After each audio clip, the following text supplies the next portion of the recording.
Selamat malam. Assalamualaikum warahmatullahi wabarakatuh. Baik, teman-teman, Bapak Ibu semua, kita lanjutkan untuk sesi minggu ini ya mengenai manajemen risiko operasional. Jadi kita sudah masuk, kemarin kita sudah membahas mengenai regulasi, lalu mengenai risiko dari kredit dan ada 8 jenis risiko gitu ya. Jadi kita sudah membahas mengenai risiko kredit, mengenai risiko pasar gitu ya, dan sekarang kita masuk ke sesi kelima yaitu mengenai risiko operasional. Baik.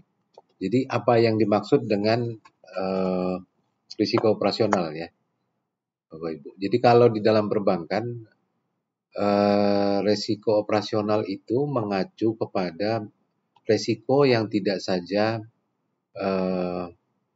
sebagai bisa berdampak menimbulkan kerugian dari kegagalan dari 3 faktor sebetulnya. Antara dari proses internal, manusia dan sistem, atau dari kejadian eksternal. Gitu. Jadi penyebabnya bisa beberapa hal tersebut ya. Jadi mulai dari prosedur internalnya sendiri, dari manusianya, atau dari kejadian-kejadian eksternal. Contohnya apa? Misalnya bencana alam. Sederhananya seperti itu. Nah, risiko operasional itu bisa bersifat potensial untuk terjadi, baik ya sudah kita antisipasi ataupun belum tidak dapat diperkirakan gitu, yang bisa berdampak terhadap pendapatan dan permodalan bank. Contoh yang tidak bisa diantisipasi apa? Misalnya adalah tadi risiko bencana alam begitu ya, dan itu berarti dari eksternal. Dari manusianya sendiri sebetulnya bisa berkaitan dengan kesalahan dalam melakukan transaksi, ataupun dari aktivitas-aktivitas fungsional bank seperti dari perkreditan, dari penyediaan dana, treasury, operasional gitu ya. Jadi operasional dan jasa, jadi dalam pelayanan sehari-hari, pembiayaan dan lain-lain.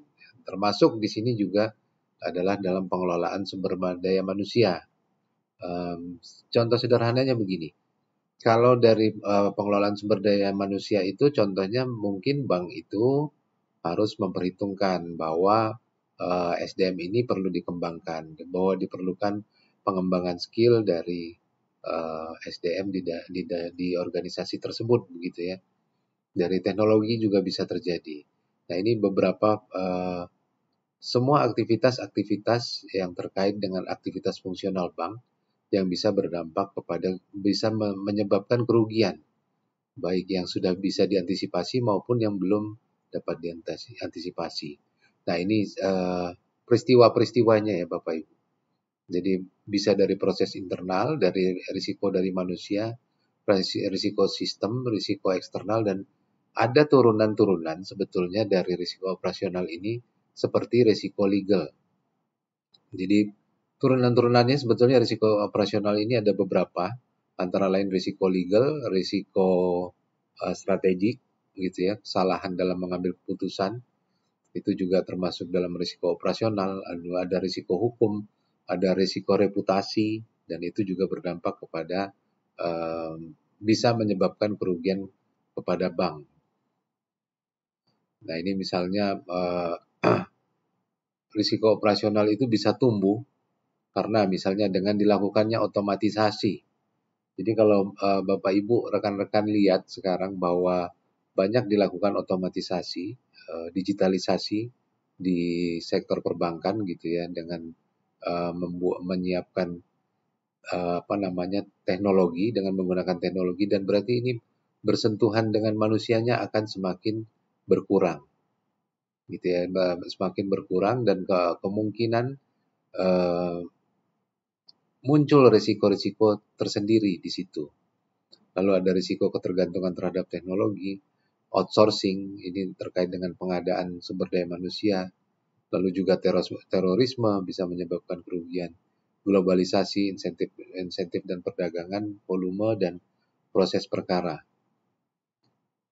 Ini contohnya dari proses internal, karena proses internalnya dari bank itu sendiri gitu ya, yang bisa menyebabkan kerugian operasional. Ini misalnya kesalahan, ketidaklengkapan, ketepatan dari dokumentasi, lalu kurangnya kontrol atau pengawasan, kesalahan dalam memasarkan. Apa contohnya dalam memasarkan? Misalnya menawarkan suatu produk yang ternyata suku bunganya lebih rendah gitu ya daripada suku bunga yang sudah dimiliki nasabah. Itu bisa jadi kesalahan dalam pemasaran, kesalahan dalam penjualan, misalnya dalam menentukan target market yang dituju. Juga ada praktek-praktek pencucian uang yang dilakukan oleh pihak-pihak tertentu gitu ya, yang bisa menyebabkan kerugian kepada bank. Ketidaktepatan laporan ini juga sebetulnya terkait dengan compliance ya, dengan regulator gitu ya. Dan ini kesalahan ini bisa menyebabkan denda misalnya, dan denda dari regulator kepada bank. Lalu prosedur yang tidak sesuai dengan regulasi, kesalahan-kesalahan dari pelaksanaan transaksi. Ini contoh risiko operasional yang timbul dari proses kerja internal atau internal process risk. Lalu ini berhubungan dengan manusia. Jadi ingat tadi sumber-sumbernya antara lain dari risiko operasional itu adalah dari internal proses, dari sisi SDM, jadi dari kesalahan manusianya sendiri.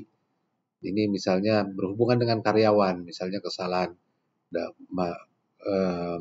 pegawai dalam melaksanakan pekerjaan, lalu pegawainya tidak kompeten, adanya fraud, ada penipuan, adanya niat jahat gitu ya, lalu ada kehilangan karyawan kunci, lalu ada penipuan, dan ini hal-hal ini termasuk yang berkaitan dengan manusianya ya, dengan karyawan, oknum karyawan begitu lebih tepat. Lalu sistem ini berkaitan dengan teknologi ya, berhubungan dengan sistem dan teknologi. Jadi kalau ada pengembangan sistem baru atau penggunaan teknologi, bisa jadi akan muncul risiko-risiko operasional di situ ya. Karena apa? Karena memang belum tentu semua secara prosedur itu sudah dilengkapi, gitu ya, sudah dilengkapi dan diperlukan pengamanan tambahan justru. Misalnya begini, pembukaan rekening sekarang mulai digunakan bank itu melalui aplikasi gitu ya. Dan berarti ini tidak ada kontak langsung dengan manusia, dan banyak yang menggunakan sekarang misalnya dengan menggunakan teknologi foto ataupun berhadapan langsung dengan customer service via online gitu. Dan ini sebetulnya cukup berisiko kalau ternyata pada kenyataannya orang ini berbeda gitu ya dengan orang yang bermaksud untuk beraktivitas bertransaksi dengan bank. Jadi perlu pembuktian-pembuktian atau teknologi tertentu yang mungkin bisa menggantikan peran kontrol dari manusia. Nah ini misalnya ada secara sistem kehilangan data, kerusakan data bisa berkaitan, kesalahan dalam input data, ketidakcukupan dalam pengawasan perubahan sistem, ketidakcukupan pengawasan pekerjaan, kesalahan dalam proses program, itu bisa terjadi. Misalnya customer melakukan pembayaran melalui aplikasi gitu ya untuk pembelian pulsa atau transaksi lainnya, dan ternyata itu transaksinya gagal dan bank harus melakukan rekonsiliasi, dan itu kesalahan itu mungkin muncul secara sistem, dan itu harus dapat bisa dideteksi ataupun diantisipasi sehingga tidak menimbulkan kerugian bagi bank. Nah, ini ketergantungan terhadap teknologi gitu ya, gangguan terhadap kegagalan sistem, keamanan dari sistem itu sendiri. Jadi perusahaan pun akan secara sistem bukan tidak mungkin untuk dimasuki oleh pihak-pihak tertentu gitu ya yang ingin memanfaatkan kelemahan sistem.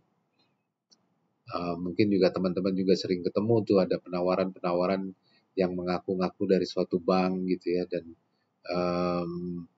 dan mengaku-ngaku dengan menggunakan website bank yang ternyata itu website palsu gitu ya. Jadi itu dikenal juga dengan nanti ada phishing gitu ya. Itu secara sistem, dan sistemnya sendiri mungkin tidak sesuai lagi, atau penggunaan teknologi barunya sendiri belum teruji. Jadi untuk menggunakan teknologi baru pun ada proses uji coba sampai berkali-kali gitu ya. Ada proses uji coba sampai berkali-kali supaya teknologi itu dinilai mumpuni untuk digunakan dan tidak resikonya relatif rendah. Nah, ini dari eksternal, tadi seperti saya sebutkan, faktor lainnya eksternal ini seperti bencana alam, terorisme, pemogokan massal, demonstrasi gitu ya, unjuk rasa, krisis ekonomi, ini semua faktor-faktor yang terjadi di luar bank dan juga di luar internal bank gitu ya. Dan bank tidak bisa mengontrol secara langsung ya hal-hal seperti ini. Lalu ada krisis politik, sengketa antar negara, dan juga kemungkinan terjadinya perang.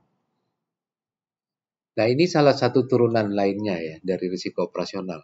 Sebagaimana saya sebutkan tadi bahwa risiko operasional itu memiliki juga beberapa turunan. Antara lain risiko strategi, risiko legal gitu ya, risiko reputasi, itu juga merupakan turunan-turunan dari risiko operasional. Risiko hukum sendiri, yang dimaksud dengan risiko hukum sendiri, ini berkaitan dengan ketidakpastian tindakan hukum atau ketidakpastian dalam interpretasi atau aplikasi kontrak, hukum, dan peraturan. Ya. Ini termasuk dalam risiko hukum. Ketidakpastiannya bisa bersumber pada tuntutan hukum yang dilakukan oleh stakeholder terhadap bank, ketidakpastian legislasi, interpretasi, dan proses pengadilan. Nah, ini berkaitan dengan risiko hukum. Bagaimana bank melakukan manajemen risiko terkait hukum? Dia akan melakukan isolasi kerugian dan proteksi terhadap aktiva untuk pengurangan risiko hukum. Juga melakukan pengurangan risiko hukum, melakukan standarisasi dan dokumentasi sistem dan prosedur. Serta bank itu akan selalu proaktif dalam mengikuti perkembangan peraturan.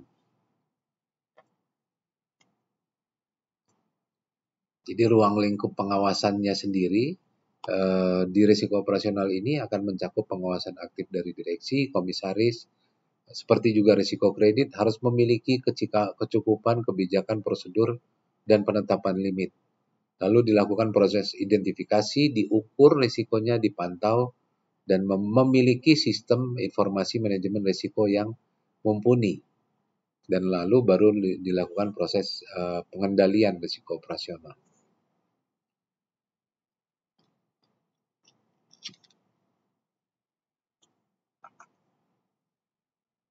Lalu apa sasaran pengelolaan dari risiko operasional sendiri?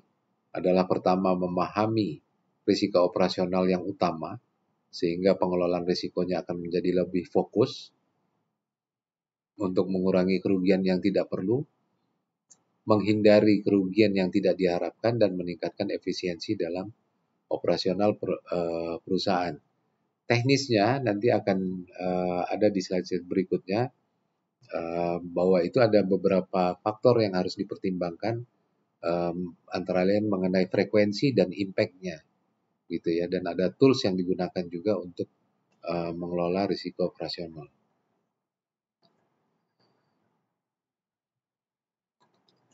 Jadi Bapak Ibu, teman-teman harus diingat bahwa sesuai dengan Basel II, bahwa risiko operasional pun sudah termasuk yang perlu dicadangkan dengan modalnya, kemungkinannya kerugiannya itu bisa di-cover dengan modal dari bank. Jadi sasarannya adalah untuk penggunaan modal secara efisien gitu ya, untuk mengoptimalkan return dan risiko bagi bank. Lalu memberikan kepuasan kepada stakeholder dan mematuhi ketentuan peraturan yang berlaku.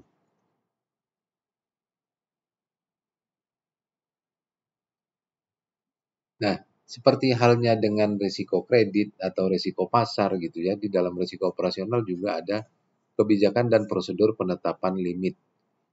Jadi seberapa besar eksposur risikonya itu, lalu dilakukan juga penilaian terhadap tahapan dalam proses penyelesaian transaksi, juga disusun prosedur pemantauannya, prosedur penyelesaian transaksi, dan konfirmasi transaksi secara tepat waktu. Bagaimana dengan kajian risiko operasional? Kajiannya ini dilakukan analisis terhadap faktor-faktor yang bisa menyebabkan risiko operasional, baik di seluruh aktivitas fungsional, produk, proses, sistem informasi, baik yang disebabkan oleh faktor internal perusahaan sendiri ataupun faktor eksternal yang bisa berdampak negatif terhadap pencapaian sasaran bank.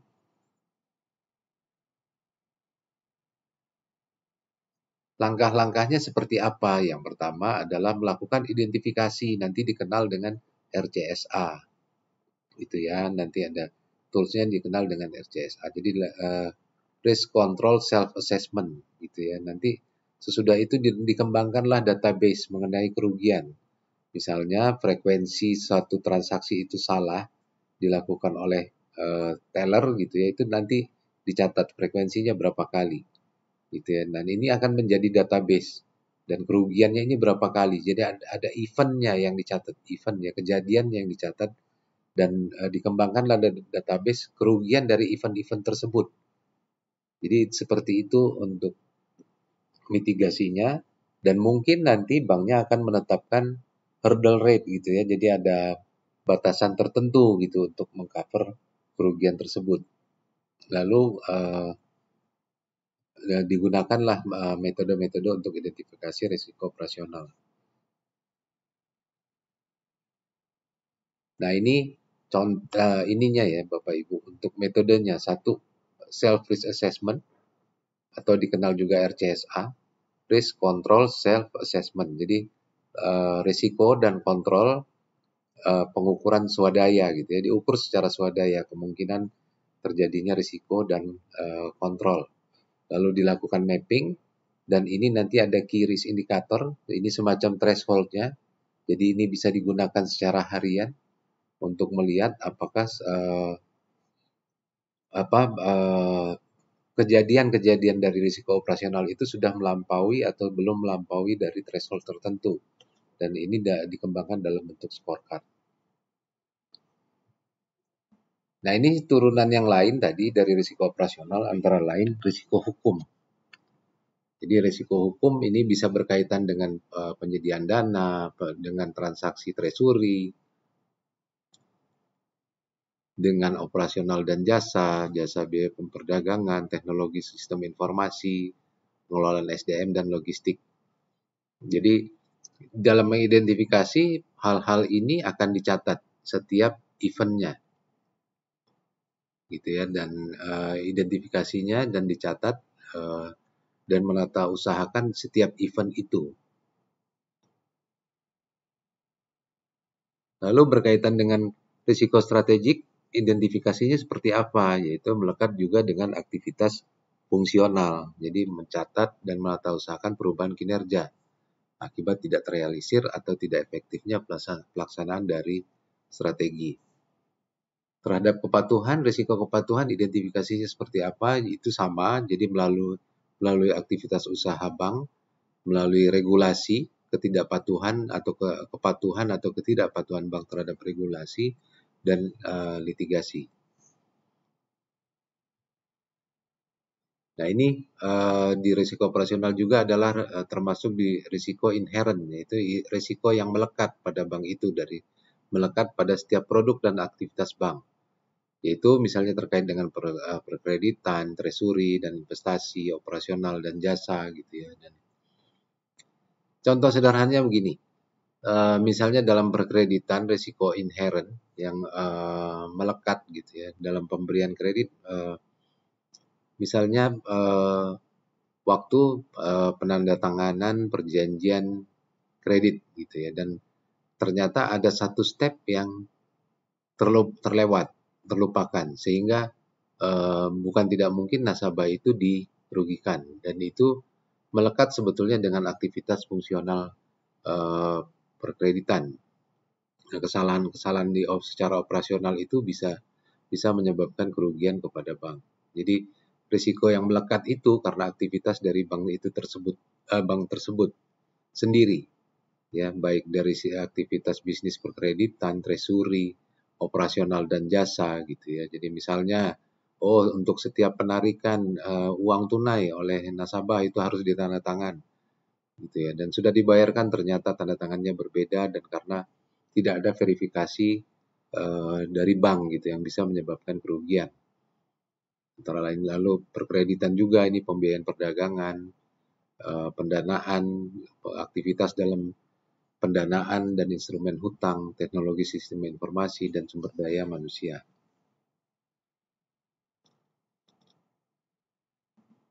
Nah ini aktivitas fungsionalnya ini sendiri. Nah ini yang risiko operasional. Kemarin kita sudah bahas mengenai risiko kredit, pasar, dan likuiditas. Lalu operasional ini memiliki beberapa turunan ya, mulai dari risiko hukum, reputasi, risiko strategik, dan risiko kepatuhan.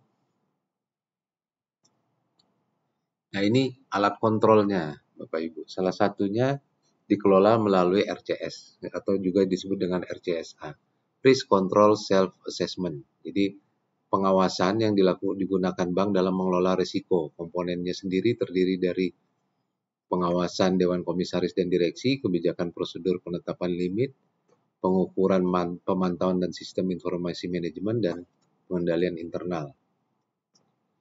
Jadi dibuatlah checklist untuk membantu melakukan identifikasi. Jadi risk assessment ini atau RCS tadi atau RCSA juga disebut RCSA itu akan membantu membuat checklist untuk melakukan identifikasi terhadap risiko inherent dan risiko kontrol. Inherentnya ini sendiri maksudnya apa? Risiko yang melekat pada aktivitas operasional dari bank tersebut. Nah, lalu risiko-risiko itu dilakukan apa? Dilakukan mapping. Jadi menentukan unit kerja yang akan diidentifikasi, aktivitas fungsionalnya seperti apa, komponennya apa saja, dan diklasifikasikan apakah risikonya ini bersifat kualitatif atau bersifat kuantitatif yang bisa menyebabkan kerugian secara langsung. Nah, sesudah diidentifikasi juga dilakukanlah ukuran mengenai impact. Impact-nya ini sendiri atau dampaknya. Dampaknya ini sendiri bisa tidak signifikan, minor, moderate, major, atau huge. Huge ini besar gitu, yang paling besar. Nah ini misalnya contohnya gitu ya, kategorinya itu ini yang insignificant gitu ya. Jadi pengukurannya adalah tidak ada kecelakaan dan kerugian finansialnya kecil, itu kategorinya nanti dikategorikan sebagai low.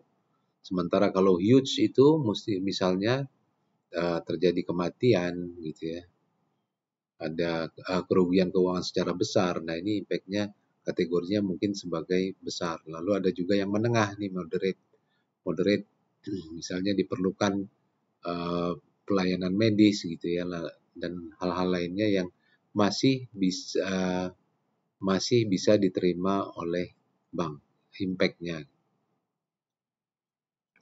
Lalu ini likelihood-nya, kemungkinan kemunculannya. Kalau tadi ini impact-nya dari kecil sampai besar, dan ini adalah kemungkinan event itu muncul.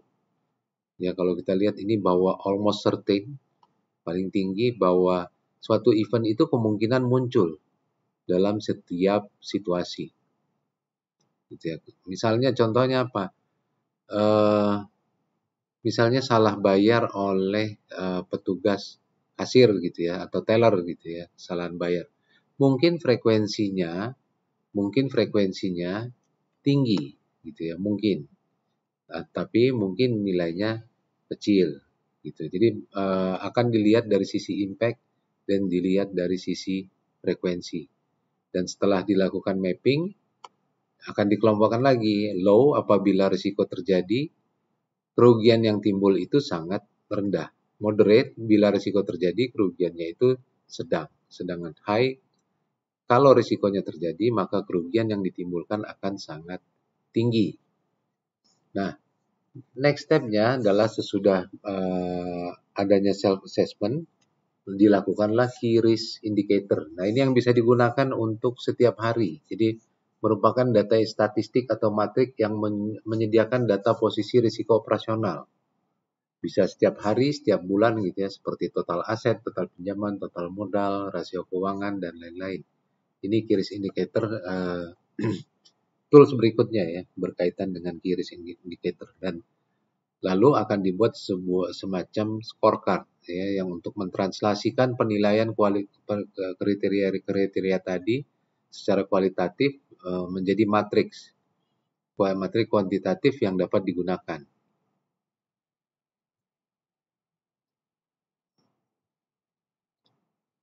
Oke, ini mapping, kita kembali. Nah, ini mapping ini dilakukan itu berdasarkan probability atau frekuensi dan berdasarkan dengan impact-nya. Probability adalah kemungkinan kecenderungan terjadinya suatu event risiko dan impact adalah besaran kerugian. Gitu ya. Dan mungkin nah ini kalau kita lihat mappingnya nantinya begitu ya. Jadi ada probability dan yang ke sumbu Y-nya ini impact gitu ya. Ada yang probability-nya high, kemungkinan munculnya itu tinggi, tapi dan impact-nya juga tinggi. Nah, ini mungkin ada di sisi sebelah sini itu ya, sebelah atas. Atau yang low, kemungkinan munculnya low, impact-nya juga low, juga rendah. Kemungkinan frekuensi munculnya rendah, dan impact-nya juga rendah. Misalnya apa? Misalnya terjadi kecelakaan kerja karena kecelakaan kerja di dalam ruang kantor yang bisa menyebabkan kerugian secara medis gitu ya bagi karyawan. Mungkin frekuensinya rendah dan mungkin juga kalaupun terjadi impact-nya efeknya rendah. Nah, itu berkaitan dengan mapping. Nah, itulah gambaran sedikit mengenai risiko operasional rekan-rekan. Detailnya bisa dilihat di buku yang sudah saya sampaikan, antara lain di chapter 6 gitu ya. Di chapter 6 ini mengenai manajemen risiko. Nah,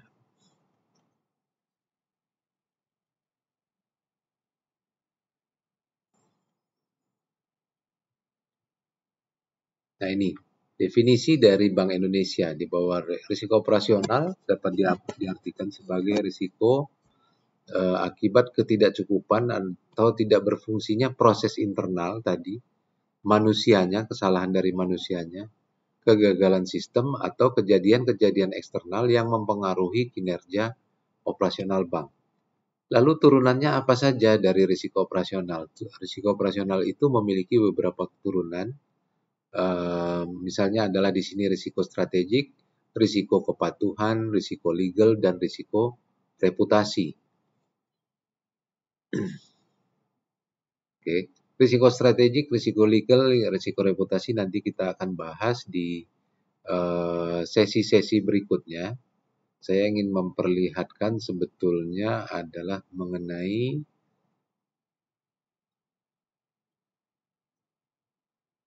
ini.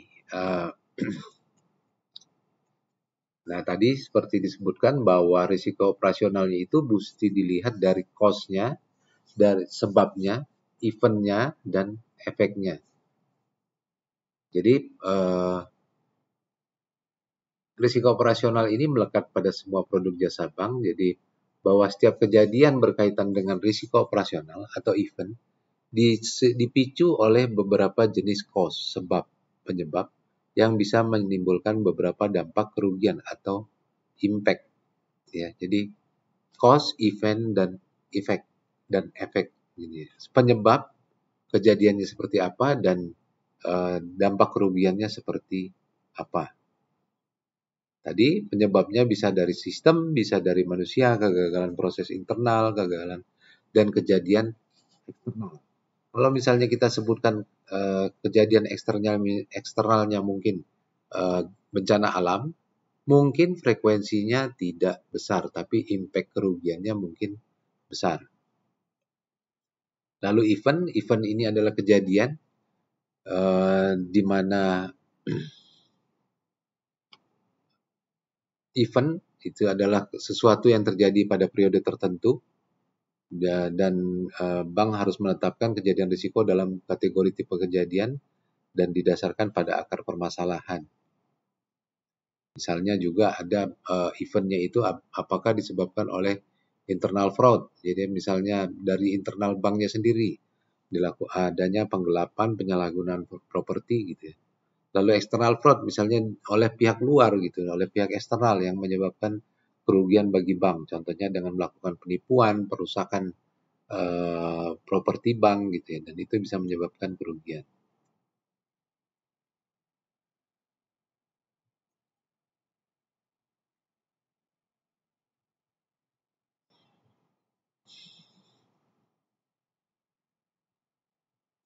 Nah, lalu berikutnya adalah efeknya. Jadi event itu bisa memberikan macam kerugian, lalu efeknya. Apakah bisa menyebabkan kerugian finansial secara langsung bagi bank? Antara lain, berkurangnya dari nilai aset, hilangnya hak kepemilikan, adanya ganti rugi kepada pihak ketiga, adanya kewajiban hukum yang harus dipenuhi, adanya kerusakan pada aktiva, gitu ya, dan atau kerugian finansial yang tidak secara langsung, misalnya adalah berkaitan dengan resiko reputasi, di mana bank mungkin tidak mengalami kerugian secara langsung tapi dalam jangka panjang. Nah, ini perangkatnya Bapak Ibu. Jadi perangkatnya yang digunakan, dilakukanlah identifikasi potensi kerugian dengan metode seperti risk and control self assessment. Jadi untuk estimasi sebetulnya seberapa sering transaksi risiko itu terjadi dan seberapa besar impact-nya. Jadi dia untuk data-data ini digunakan untuk estimasi di masa yang akan datang. Lalu ada key risk indicator untuk mengendalikan risiko operasional yang terjadi saat ini. Jadi ini adalah RCSA tadi untuk mengidentifikasi, KRI ini adalah untuk mengendalikan ya adanya threshold tertentu yang digunakan untuk operasional saat ini. Lalu ada terakhir ada loss event database, itu yang akan mencatat kerugian yang sudah terjadi. Nah, ini mengenai RCSA. RCSA adalah proses manajemen risiko operasional untuk identifikasi ya Bapak. Jadi risk control self assessment ini untuk identifikasi dan mengukur risiko operasional yang bersifat kualitatif dan menggunakan dimensi dampak dan kemungkinan kejadian. Jadi dia lebih kepada untuk mendeteksi risikonya sendiri bisa disebabkan oleh adanya inherent risk, jadi yang memang melekat kepada transaksi bank itu sendiri. Nah, ini ratingnya waktu kita menyusun RCSA, apakah kemungkinannya semakin besar kemungkinannya untuk terjadi atau semakin rendah kemungkinannya untuk terjadi. Lalu ada impact-nya gitu ya. Impact-nya seperti apa? Apakah kerugiannya itu besar atau kerugiannya kecil hingga kerugiannya menjadi sangat besar. Dan disusunlah semacam heat map. Nah, ini yang tadi ya seperti yang tadi digambarkan. Di sebelah kiri ini adalah likelihood, kemungkinan terjadinya suatu event kerugian. Dan di bawahnya adalah impact-nya. Impact-nya apakah impact-nya ini besar atau rendah. Nah, ini seperti kita lihat, mungkin dengan adanya kontrol ini, maka dengan bisa diturunkan gitu ya, secara heat map, dilakukan kontrol sehingga impact-nya ini lebih kecil dan frekuensi kemungkinan terjadinya suatu kerugian itu, event kerugian itu dapat diturunkan. Lalu yang terakhir adalah loss event database. Ini yang menyangkut dengan database terhadap kerugian operasional. Ya, jadi bank itu nanti bisa menyusun sebetulnya tindakan kontrol yang dilakukan seperti apa berdasarkan database yang sudah dimiliki. Nah, ini key risk indicator yang digunakan untuk kegiatan operasional sehari-hari. Jadi berdasarkan RCSA tadi sudah diidentifikasi, dibuatlah key risk indicator yang akan mengukur, memberikan threshold batasan ukuran sampai mana suatu event itu bisa diaccept oleh bank gitu ya.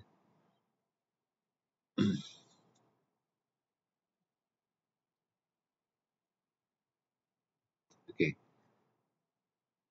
Ini secara ringkasnya juga ada di materi yang pernah saya sampaikan bahwa risiko operasional ini adalah risiko kerugian yang timbul dari kegagalan akibat tidak memadainya proses internal, manusia, sistem, dan kejadian eksternal. Ruang lingkupnya apa saja? Dalam ruang lingkup risiko operasional ini termasuklah di situ adalah risiko legal, risiko reputasi, dan risiko strategik.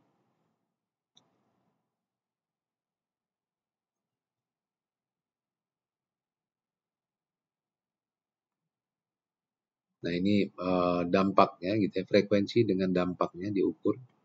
Mungkin dia low frekuensi, low impact, atau high frekuensi, high impact.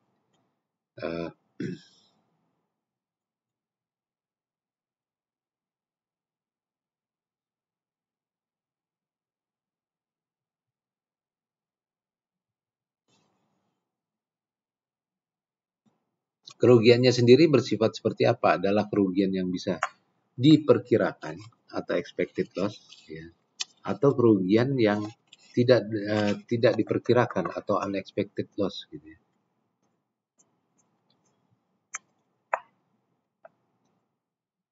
Jadi kerugian yang besarnya secara signifikan jauh berada di atas batas yang dapat dikategorikan sebagai kerugian.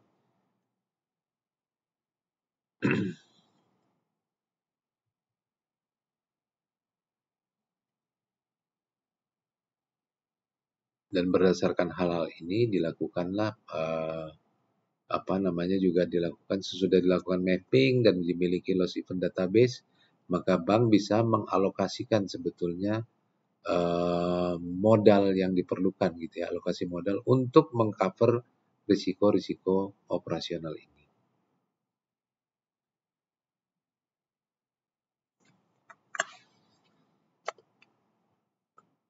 Baik, saya kira itu penjelasan sedikit mengenai risiko operasional.